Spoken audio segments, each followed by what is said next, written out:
पहिली गोष्ट पनवेल महानगरपालिकेचा बजेट हा बजेट म्हणजे कसं असतो, पनवेलचे जे नागरिक आहेत एक त्यांचा आरसा असतो. वर्षभराचं काय योजना टाकलेल्या आहेत या संदर्भात आराखडा पूर्ण वर्षभराचा आज सादर करण्याचा दिवस असतो.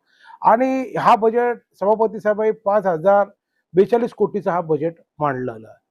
ते मांडताना 3 ते 4 महिने अभ्यास करायला लावले. आलं लक्षात ना. परंतु त्याच्यामध्ये त्रुटी दाखवल्या. बाबा तुमच्याकडे जमा होतात 1,300 कोटी रुपये.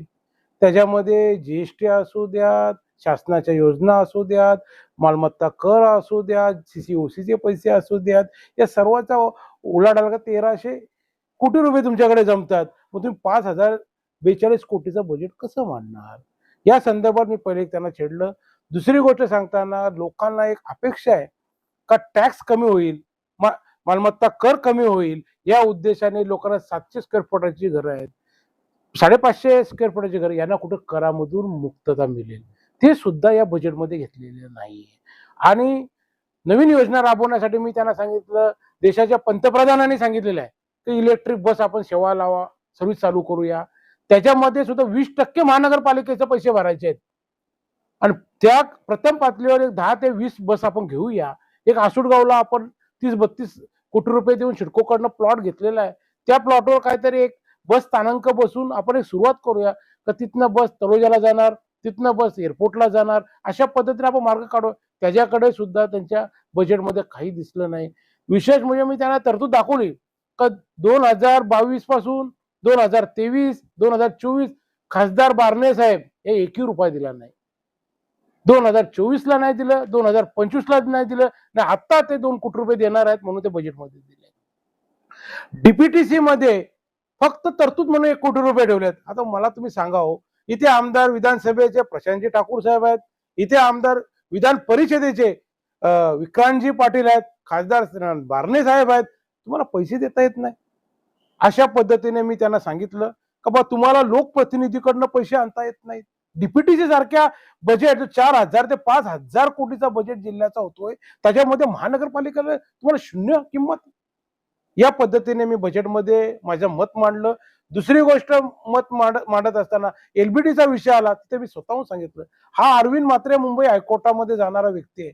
त्यावेळी 150 कोटी रुपये जे एलबीटीचे माफ केले ते तेव्हा कोण होते? नगरविकास मंत्री देवेंद्र फडणवीस साहेब होते.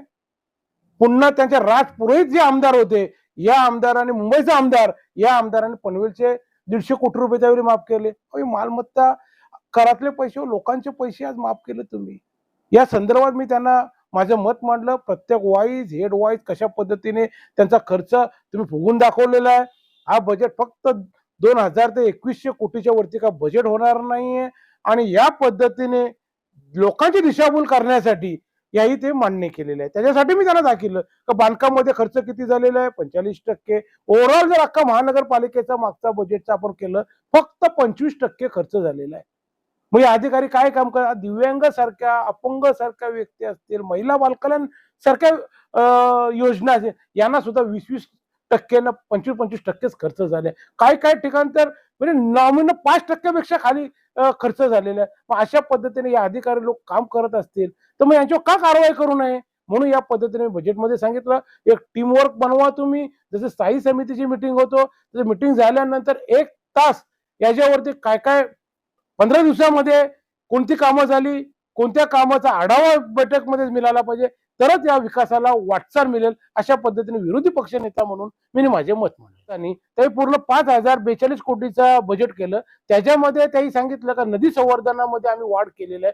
तिथे सुद्धा मी त्यांना दाखवलं की कासाडी नदीला ऑलरेडी 17 कोटी रुपये, मी जेव्हा एनजीटी मध्ये गेलो तेव्हा 17 कोटी रुपये आलेले आहेत. म्हणजे 15 कोटी रुपये आले होते, व्याजाचे 17 कोटी रुपये आले. आणि त्या 17 कोटी मधून 6 कोटी इरिगेशनला दिले, 10 कोटीचे तुम्ही बोलताय 10 कोटी रुपये कासाडी नदीला हे न्यायालयामधून आलेलं, माझ्याकडनं आलेले आहेत. तुम्ही वैयक्तिक त्याच्यावरती 20-25 कोटी रुपये टाकावा. तसं गाडेश्वर नदीचं मध्ये सुद्धा पैसे टाकावा म्हणून सांगितलं त्यांना. पुन्हा त्यांना सांगितलं देरंग धरणासारख्या धरणावरती सुद्धा मेंटेनन्स करायला पाहिजे, त्याच्यावरती पैसे टाका. अशा पद्धतीने आम्ही आमचं मत मांडले.